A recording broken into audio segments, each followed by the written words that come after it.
മിശിഹായിൽ അനുഗ്രഹീതരായവരെ, ദിവ്യകാരുണ്യ ഈശോ ഈ ദിവസം നിങ്ങളെയും നിങ്ങളുടെ കുടുംബങ്ങളെയും നിങ്ങളുടെ എല്ലാ അധ്വാനങ്ങളെയും ആശീർവദിക്കുകയും അനുഗ്രഹിക്കുകയും അവിടുത്തെ കൃപകൾ കൊണ്ടും അനുഗ്രഹങ്ങൾ കൊണ്ടും നിങ്ങളെ ഓരോരുത്തരെയും നിറയ്ക്കുകയും ചെയ്യട്ടെ എന്നും പ്രത്യേകമായിട്ട് പ്രാർത്ഥിക്കുകയാണ്.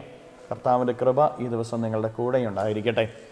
വിശുദ്ധ ലൂക്കായുടെ സുവിശേഷത്തിൻ്റെ 9-ാമത്തെ അധ്യായത്തിൻ്റെ 10 മുതൽ 17 വരെയുള്ള തിരുവചന ഭാഗങ്ങളിലൂടെ നമ്മൾ വായിച്ച് ധ്യാനിക്കുന്നത്, അപ്പസ്തോലന്മാർ തിരികെ വന്ന് തങ്ങൾ ചെയ്തതെല്ലാം ഈശോയോട് പറയുകയാണ്. അപ്പോൾ അവൻ ബെത്സായിദയിലേക്ക് അവരെ കൂട്ടിക്കൊണ്ടു പോവുകയാണ്. ഇതറിഞ്ഞ് ജനങ്ങൾ അവരുടെ പിന്നാലെ വരികയാണ്.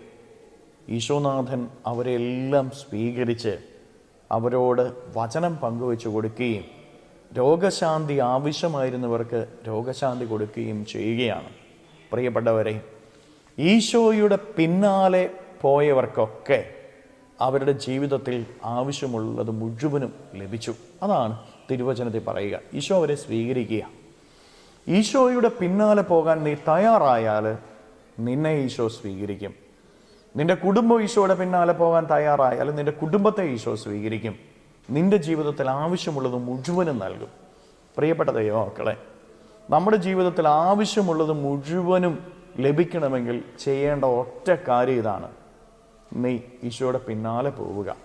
ഈശോയുടെ പിന്നാലെ പോവുക എന്ന് പറഞ്ഞ് സഹനത്തിൻ്റെ വഴിയിലൂടെ, സത്യത്തിൻ്റെ വഴിയിലൂടെ, പ്രാർത്ഥനയുടെ വഴിയിലൂടെ, നന്മയുടെ വഴിയിലൂടെ, സത്യസന്ധതയുടെ വഴിയിലൂടെ, വിശുദ്ധിയുടെ വഴിയിലൂടെ പോവുക എന്നുള്ളതാണ്. ഈശോ തിരുവചനത്തിലൂടെ നൽകിയിരിക്കുന്ന വഴി. ആ വഴി സ്വീകരിച്ചുകൊണ്ട് നീ ജീവിച്ചു നോക്കിക്കേ. ഈശോ നിന്നെ സ്വീകരിക്കും. ഈശോ നിന്റെ കുടുംബത്തെ സ്വീകരിക്കും. ഈശോ നിന്റെ അധ്വാനങ്ങളെ സ്വീകരിക്കും. ഈശോ നിന്റെ കണ്ണുനീര് സ്വീകരിക്കും, സഹനങ്ങളെ സ്വീകരിക്കും, കഷ്ടപ്പാടുകൾ സ്വീകരിക്കും. എന്നിട്ട് നിനക്ക് നിന്റെ ജീവിതത്തിന് ആവശ്യമുള്ളത് എന്തോ അത് തരും. ആവശ്യമായത് ആവശ്യക്കാർക്ക് ആവശ്യമായിട്ട് സമയത്ത് നൽകുന്നവനാണ് കർത്താവെന്ന് തിരിച്ചറിഞ്ഞുകൊള്ളുക. മക്കളെ, നിരാശപ്പെടണ്ട. ഈശോയുടെ വഴിയിലൂടെ നടന്നാൽ മതി. ജീവിതത്തിന് ആവശ്യമുള്ളത് മുഴുവനും നിനക്ക് ലഭിക്കും. തുടർന്ന് നമ്മൾ കാണുന്നത്, ഒരു വിജന പ്രദേശത്ത് അവർ നിൽക്കുക. അപ്പോൾ അവർക്കെല്ലാം വിശന്ന് തുടങ്ങിയപ്പോൾ ശിഷ്യന്മാർ ഈശോയോട് ചെന്നിട്ട് പറയുകയാണ്, ഭക്ഷണം മേടിക്കാനായിട്ട് അവരെ പറഞ്ഞയക്കുക. പ്രിയപ്പെട്ടവരെ, മാനുഷിക ചിന്തയ്ക്ക് പലതും അസാധ്യമാണ്. നിന്റെ ജീവിതത്തിൽ പലതും അസാധ്യമെന്ന് നിനക്ക് തോന്നാം. ശിഷ്യന്മാർക്കും അങ്ങനെ തോന്നി. അവരുടെ കയ്യിൽ കാര്യം പറഞ്ഞ 5 അപ്പം ഉണ്ടായിരുന്നു, 2 മീനുണ്ടായിരുന്നു. പക്ഷേ ഇവരെ പറഞ്ഞയക്കാനായിട്ട് ഈശോയോട് ആവശ്യപ്പെടുന്ന ശിഷ്യന്മാർ നമ്മുടെയൊക്കെ ജീവിതത്തിലും പലതും ഉണ്ട്. പ്രിയപ്പെട്ടവരെ, നമ്മുടെ കയ്യിലുള്ളത് വിശ്വാസമാണ്. ആ വിശ്വാസം നമ്മൾ ഉപയോഗിക്കണം. ആ വിശ്വാസം നമ്മൾ ഉപയോഗിക്കുമ്പോഴുണ്ടല്ലോ, അസാധ്യമെന്ന് നമുക്ക് തോന്നുന്ന കാര്യം പോലും സാധ്യമാക്കി ദൈവം തരുമെന്ന് നമ്മൾ തിരിച്ചറിയുക. തുടർന്ന് ഈശോ പറയുന്നത് എന്താ? 5 അപ്പവും 2 മീനും കൊണ്ടുവരിക.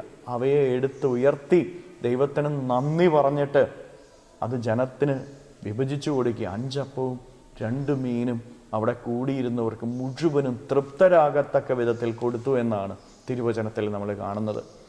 നിന്റെ ദൈവത്തിലുള്ള വിശ്വാസം നീ ഉയർത്തിപ്പിടിച്ചാൽ ജീവിതത്തിൽ ഏത് സഹനങ്ങളിലൂടെയും, ഏത് വേദനകളിലൂടെയും, ഏത് കഷ്ടപ്പാടുകളിലൂടെയും കടന്നു പോകുമ്പോഴും എൻ്റെ ദൈവം എന്നെ കാണുന്നുണ്ട്, എൻ്റെ ദൈവം എൻ്റെ ജീവിതത്തിന് ആവശ്യമുള്ളത് മുഴുവനും നൽകുമെന്നുള്ളൊരു വിശ്വാസം നിനക്കുണ്ട് എങ്കിൽ, പ്രിയപ്പെട്ടവരെ, നിൻ്റെ ജീവിതത്തിൽ ഇല്ലായ്മയിൽ നിന്ന് നിൻ്റെ ജീവിതത്തിൻ്റെ വലിയ വളർച്ചയിലേക്ക് ദൈവം നിന്നെ നയിക്കും. ജീവിതത്തിൽ ഉയരണം. വിശ്വസിച്ച് ദൈവത്തിന് നിന്നെ സമർപ്പിക്കുക. കരങ്ങളെ യാചനയോടെ പിടിക്കാം. ഈ ദിവസത്തിൻ്റെ എല്ലാ കാര്യങ്ങളെയും ഈശോയ്ക്ക് കൊടുത്ത് നമുക്ക് സ്തുതിക്കാം. ഹല്ലേലൂയ. ഈശോയെ നന്ദി. Hallelujah, hallelujah, hallelujah, hallelujah, hallelujah, hallelujah. കർത്താവ് ഈശോയെ, മക്കളെ ഓരോരുത്തരെയും സമർപ്പിക്കുന്നവരെ അനുഗ്രഹിക്കണമേ, ആശീർവദിക്കണമേ.